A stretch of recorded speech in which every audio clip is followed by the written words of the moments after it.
Bonjour à tous, à cette nouvelle petite vidéo. Cette fois-ci, on est rendez-vous pour voir quelle lentille choisir quand on a un patient avec les yeux sensibles.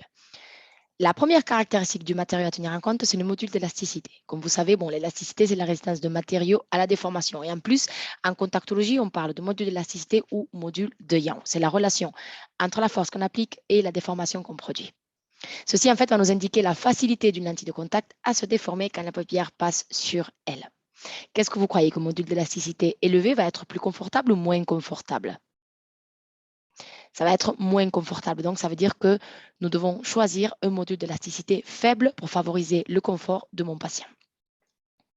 L'autre caractéristique très importante, c'est le coefficient de friction. Le coefficient de friction se réfère à la lubrification de la surface de la lentille. Donc, ceci va nous indiquer comment se comporte la lentille, l'interaction entre la surface oculaire et lentille et paupière. Qu'est-ce que vous croyez qu'un coefficient de friction élevé va être plus confortable ou moins confortable? Ceci, ça paraît plus évident. Coefficient de friction élevé, lentille moins confortable. Il y a plus de friction. Donc, ça veut dire qu'on doit choisir un coefficient de friction faible pour favoriser le confort de mon patient. Quels sont les coefficients de friction que Marc et Novi proposent et les modules d'élasticité?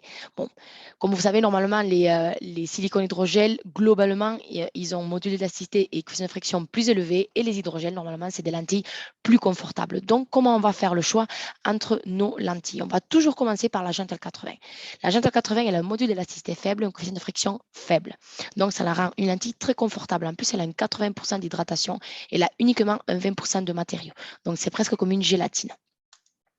En deuxième intention, Gentle 59. C'est notre deuxième hydrogel. Il n'y a pas de silicone non plus, donc ça reste quand même un hydrogel qui est plus confortable que le silicone, qui est moins rigide.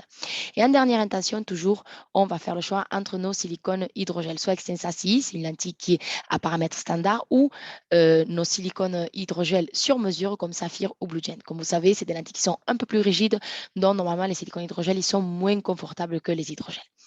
Merci beaucoup de m'avoir écouté. J'espère que ceci va vous aider à bien choisir la lentille de contact pour vos patients avec les yeux sensibles et je vous attends sur les prochaines vidéos. Merci beaucoup.